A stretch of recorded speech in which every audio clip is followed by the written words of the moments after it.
President Biden has now sent Congress a supplemental funding request with aid for Israel, Ukraine, and to outcompete the Chinese government and secure our southern border from threats like fentanyl. We must pass this. The program sets restrictions on both net and gross monthly income broken down to household size. But the barrier to acquiring food aid in Michigan has been lowered. It is a Governor Gretchen Whitmer, signed a bipartisan bill removing the asset test as a requirement to receive SNAP benefits. And according to the Michigan Executive Office of the Governor, the move will offer greater financial security to those who need it the most and ease the burden of receiving aid. Michigan is now one of the 37 states with similar laws, and the governor says people who had more than $15,000 worth of assets, including vehicles and savings, were disqualified for food. She'll say that 500,000 children in Michigan will benefit from the limited asset. And now in Maine, all recipients of the SNAP program will have their monthly benefits delivered to them by today. SNAP benefits are distributed to eligible residents from the 10th to the 14th of every month, with all beneficiaries scheduled to have their benefits by the month of July by Friday. Now, the next round of SNAP payments will also begin on August 10th. The state of Texas will complete issuing SNAP benefits worth up to $1,700 for a month of July this week. Texas has a long window for issuing payments, lasting through the first 10 days in a month. Even the amount received depends on one family size. A single household will receive $281, and an 8-member household will receive $1,700. But on a federal level, some House representatives want to expand the number of food stamp recipients subject to work requirements and time-limited food benefits by raising the age of people covered by the rules to 65. Members are writing the bill against the backdrop of extraordinary uncertainty in the economy and inflation, including the cost of food is so high that the Federal Reserve is willing to risk a recession to slow the prices down.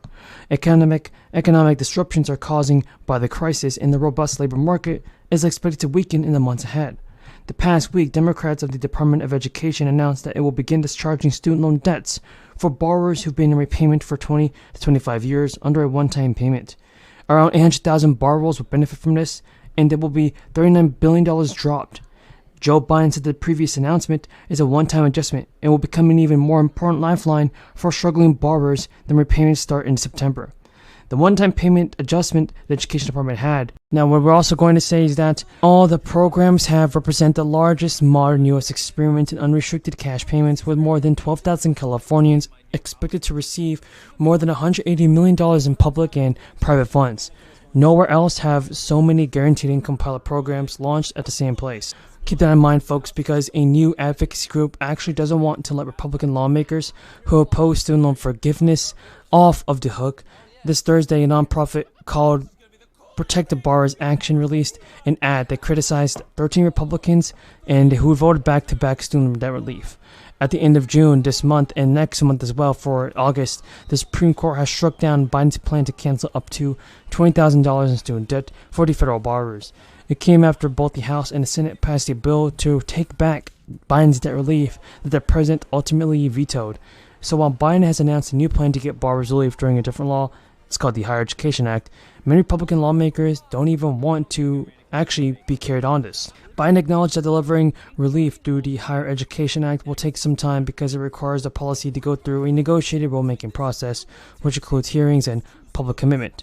Still, payments are scheduled to resume in October, but still, with interest accruing again in September. And while the Education Department announced a 12-month ramp on payments after the repayment starts, Alexandria Ocasio-Cortez is worried. Folks, more and more checks are expected to arrive for the Americans throughout the summer and fall. Lawmakers are agreeing to provide the low income with extra financial relief, and relief may either be in the form of a one-time check or direct deposit. But now, 2 rebate checks are going to be for tax policies. These checks are typically sent out after individuals file their annual tax returns and determined to be eligible for a refund or credit.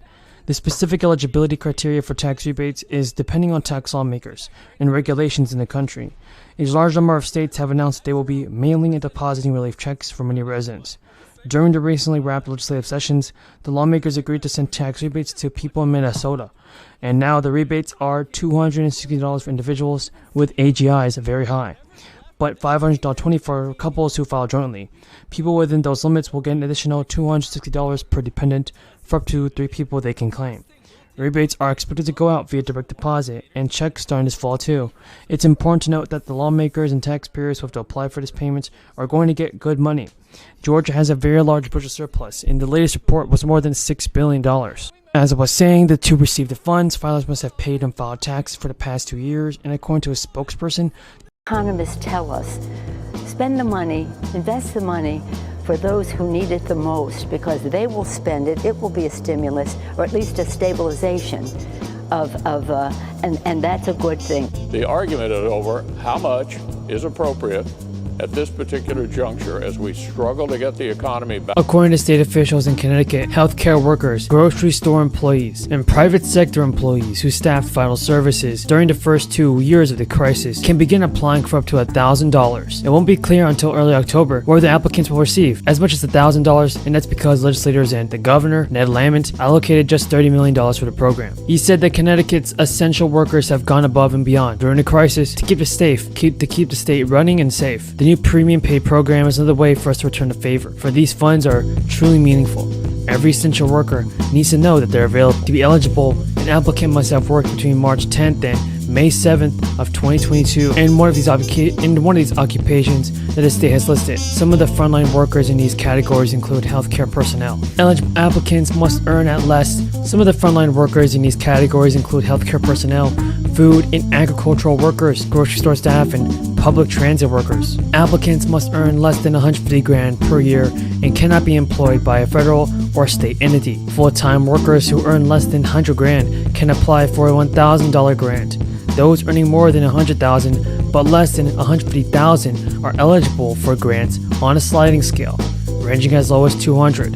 Part-timers working less than 30 hours a week can apply for a $500 grant. The application period will run until October 1st, and the goal is to process requests within a 60-day window. And for the company of Lowe's, the CEO said that in recognition of high inflation, we're providing $55 million in bonuses to our hourly frontline associates this quarter. And though there has been a slight decrease in gas and travel costs, recently the impacts of inflation are still affecting Americans, making it tougher for families to afford groceries and other essential goods.